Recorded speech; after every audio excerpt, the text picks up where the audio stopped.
Hello students, myself Gyanaranjan Sahu.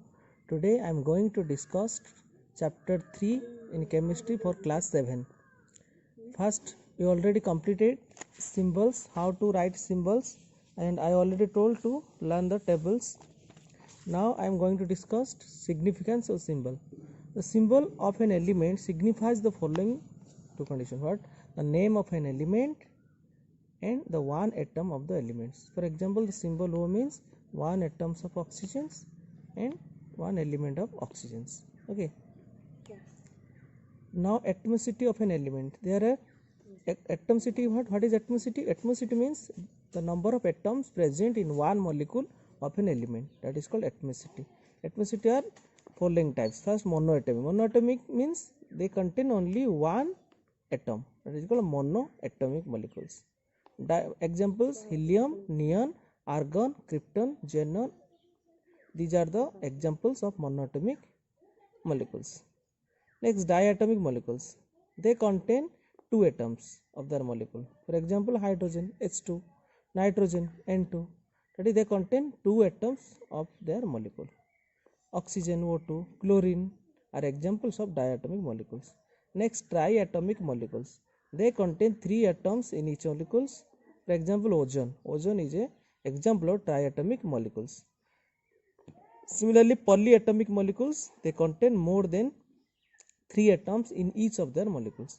If more than three atoms, they are called polyatomic molecules. Example: phosphorus, P4, sulfur acid are examples of polyatomic molecules. Now valency. What is valency? Valency of an element is a whole number that indicates the ability of an atom to combine chemically with other atom to form compound. It is defined as the number of electrons donated or accepted by an atom when it forms a chemical compound.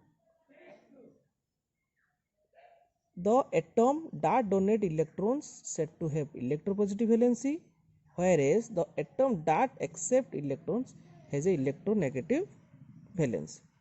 For example, sodium. Sodium donates one electron to chlorine, that is, and then form sodium chloride NaCl. So the valence of sodium is +1. Chlorine received that electron from sodium, so the valence of chlorine is -1. So sodium valence is +1 because it gives one electron to chlorine, and chlorine valence is -1 because it receives one electron from sodium. So it forms a compound, that is sodium chloride, and the valence of sodium is +1 and valence of chlorine is -1. Okay, so the atom that donates electron is said to have electropositive valency, and that atom who accept electrons has a electronegative valence. Examples given here: in hydrochloric acid, HCl, one atom of chlorine combines with one atom of hydrogen. So the combining power of chlorine is same as that of hydrogen. Remember, a atom, for example chlorine atom combines with one atom of hydrogen, so the valence of chlorine is taken as -1. Similarly, they are called, if the valence is -1, that is called monovalent. That is, element with valency 1, either +1 or -1, they are called monovalent. Okay, so element with valency 1, they are called monovalent atom. Next, similarly chlorine, bromine, iodine, sodium, potassium, they are called monovalent elements. Okay, next, water. Look here, water, that is oxygen, combine with two atoms of hydrogen, so valence of oxygen is -2. Okay, so the valence of -2 elements with valence of 2 are called divalent. So oxygen, magnesium, sulfur, calcium are divalent elements. Similarly, ammonia, NH3. In NH3, one nitrogen combined with 3 atoms of hydrogens, so the valence of nitrogen is -3, so they are called trivalent elements. Boron, nitrogen, aluminum, phosphorus, they are called trivalent elements. Similarly, in methane, CH4, one carbon joined with 4 hydrogens, so the valence of carbon is 4, -4. So it is called tetravalent elements. So carbon, silicon, titanium, lead, thorium are tetravalent elements. Chemical formula of compounds. The symbolic representation of a molecule of compound is called chemical formula or molecular formula. The molecule of a compound consists of atoms of different elements in a fixed proportions. For example, sodium, one atom of sodium combined with one atom of chlorine. So it forms one molecule of sodium chloride. So the molecular formula written as Na1Cl1. So we dividing one, so write NaCl. So the examples are hydrogen chloride, carbon dioxide. These are the examples of chemical formula we have to remember. Now enrichment activity series. First, always remember potassium is most reactive metals and the least reactive is gold. Okay. Now formula of important compounds and its constituent elements. First, look here, these are the following compounds you have to remember and their formula and constituting elements. Significance of formula.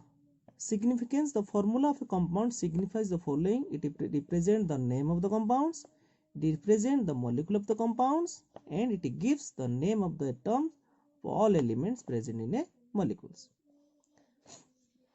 For example, CO2. CO2 represents one molecule of carbon dioxide and it contains one atom of carbon and two atoms of oxygen. Now oxide and sulfides of divalent metals. Following are the divalent metal. Divalent metal, look, calcium, copper, lead, these are the divalent metal. When these divalent metal react with non-metallic gaseous element, either oxygen or sulfur, it form metallic oxides when it react with oxygens, and it form metallic sulfide when it react with metal react with sulfur. These are the examples that metal react with oxygens. Iron oxide, zinc oxide, these are the examples. And these are the examples when metal react with sulfur, that is iron sulfide, zinc sulfur. These are the examples of metallic sulfide. These are the example of metallic oxides. And this enrichment you have to remember the difference, that is CO, it is carbon monoxide, and CO2, carbon dioxide.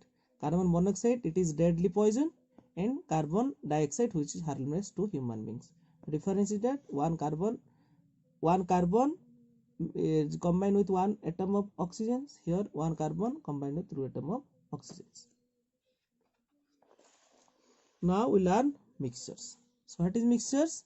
Mixtures, the most of the material around us mixtures we know. If two or more substances mix together in any proportion, do not undergo any chemical change but retain their own properties, the resulting mass is a mixture. And the component, the substance present in the mixtures are called components or constituent of the mixtures. The component can be mixed in any proportion you can mix. These components can be separated by simple physical process. In simple physical process, we can separate the component present in the mixtures.